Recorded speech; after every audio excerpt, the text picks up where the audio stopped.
So what a hiatal hernia is just a hernia that goes through your hiatus. So your hiatus is actually your diaphragm muscle. So your diaphragm goes from one side, makes a circle, and goes all the way to the other side. So it is one muscle, okay? So your diaphragm, separates your belly from your chest. Your esophagus comes down, and then right when it gets into your belly, your stomach starts. So you don't really have your muscles in your esophagus run this way and the stomach go this way. So the change in those muscles puts a little external pressure right there. But then also this opening in the diaphragm, because it's supposed to be just big enough that it goes around that, puts a little external pressure. So that helps food from going back up. Okay. All right. So sometimes people, their hiatal hernia, which would be where the hiatus gets big, and so the opening gets real big, and so what happens is there's no pressure up in your chest, and there's a lot in your belly, lots of resistance. So your esophagus just kind of shortens a little bit, and part of your stomach goes up in your chest, because it's like, well, it's easier to live up here than it is in your belly. So hiatal, that's this part, and hernia just means that it's gone up above where it's supposed to be. Okay. It looks like you have a very small one, which is actually to my advantage and your advantage, that you're probably just having reflux more than anything. Okay. So it means probably that you're changing your muscles, and this is just big enough that you're just having free reflux. That makes it actually probably a more successful operation if you don't have a huge hiatal hernia. Okay, and it doesn't look like it is. Okay. So what happens, even if it's small, when we do the surgery, I'm going to bring the little board in and show you too. But what we do is we pull the stomach back down where it's supposed to be. So that part of the stomach goes back where it's supposed to be. And then I'm going to get the board and show you, because it makes a little more sense. It's more three-dimensional than my drawing. Okay. All right.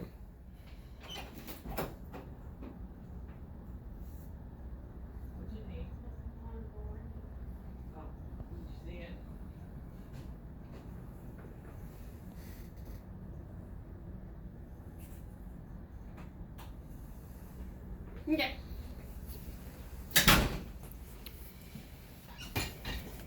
So this is just a picture. That's the opening of the hiatus, your diaphragm muscle. And so when people have the hernia, once we pull it back down, once we pull the stomach back where it's supposed to be, we take this top part of the stomach, we actually push it back behind the esophagus, okay? And then we just pull it around to attach to that side. So we're making like a buttress. Okay, so what that you does, make kind of what? It's kind of like a buttress. I mean, it puts a collar around it. So what it does is it pulls the stomach around the esophagus like that. Mm-hmm. So what it's doing for you is it's recreating that resistance on the outside. Okay. So that will help the reflux from happening, or should stop the reflux from happening. It also puts a big enough area that it'll prevent the hernia from going back up into the chest, the stomach from going back up into the chest. Okay. So we have the wrap, so it does those two things. It'll put that external pressure, and then it's big enough that it prevents it from going up into the chest. Now, when you call the wrap, that's the stomach just wrapping around the esophagus to itself. I see. So you're going stomach to this part of the stomach. Okay, and so these are stitches. Yep. And so we stitch this part together, where we're making it wrap, and then sometimes we'll do this. We'll stitch the wrap itself to the diaphragm muscle just to help it not move around. Okay. My guess is you don't have a real big hole in your diaphragm, so you may not need that. I bet you're mainly just kind of having free reflux. Okay. So, will the stitches be there permanently, or will this? They will. Mm-hmm. From now on, then. Okay. Yep. All right. What is the success rate and risk rate with this type of surgery? So for you, I do want to get that swallow in to see how big the hernia looks. Okay. If you have a small hernia, you will probably wake up in the recovery room and like notice the difference. I mean, like literally sitting there, you'll probably be like, I can already tell a difference. So for people that don't have a real large hernia, the success rate is, 95%. Okay. Okay. The risk with the surgery comes in, the main risk is because we do all this dissection around the esophagus and the stomach, is that for a tear in the esophagus or a little hole in the stomach, that's about 3% of the time that happens. And it's always recognized, but about 1% of the time, there might be a little hole in the stomach that we don't recognize because it happens a day or two later. And the reason for that is this, you don't see it on here, but this part of the stomach and this is attached. See them using that little thing? It's attached to the spleen, and this part's kind of attached to the liver. So we have to use this little cautery machine. And sometimes that cautery machine just gets far enough that it puts like a little electrical on the stomach, but it doesn't make a hole right then. But it's about 1% of the time that happens. What we do to prevent that is obviously just stay as far away from the stomach as possible when we do it. Okay.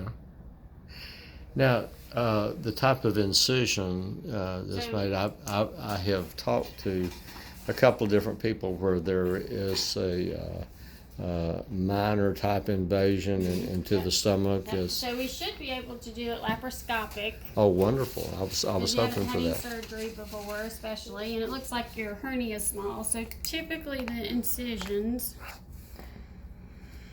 So if that's kind of your upper belly and that's your belly button, so typically there's 5 incisions. And they're kind of in a V like this. So 1, 2, 3, 4, 5. There's 4 that are that big, and 1 that's that big. Okay. So this one we use to put the stitches in. The device is just a little bit bigger, so we have to have a bigger one. Incisions get closed up with stitches underneath the skin that dissolve. You spend 1 night in the hospital typically because we want to make sure you can swallow. What we do to make sure that we don't make the wrap too tight, because your esophagus is flexible. I mean, you can just compress it with your finger. Is we actually put a bougie down. You don't know it, but so it goes in, so it keeps the esophagus a certain size. Okay, so when we wrap it, we're not crimping it down. Okay, but when we dissect around it and then we put that stomach around it, sometimes people will get some temporary swelling, and so then they'll have a little trouble swallowing. That doesn't happen very often either, but we just want to make sure you can swallow and feel okay. And then usually the next morning you go home. So the main thing after is you, for about 2 weeks, because it will get a little swollen naturally, you just kind of have to stick liquid or like full liquid or very soft food. Okay, you can't do any bread or meat. Basically something that you could swallow without chewing it. Okay, and then after the 2 weeks, you can eat whatever you want to. Okay. Drive 4 or 5 days later, just really when you felt like you could drive. The incisions aren't going to hurt a whole lot. I mean, you're going to feel pretty good day 1. Okay. But you want to do another test. Swallow. So what the swallow will do is, you're just going to drink a little cup of barium, and they're going to actually just take a plain x-ray. So they'll see it go down your esophagus into your stomach, and we know you're going to reflux. I mean, we know that's going to happen, but what I want to see just kind of helps me in preparing. Is the hiatal hernia big, small?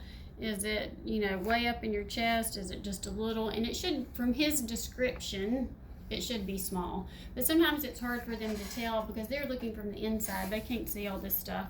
But when they do the plain x-ray, they can see where your diaphragm is. So they can, when we look at it, we have a good judgment of like how much is above the diaphragm and how much isn't. It's just a plain x-ray. You'll drink it and they take like 4 x-rays and that's it. Okay. And then after that, I think if you wanted to go ahead and look at the schedule with Misty, we could.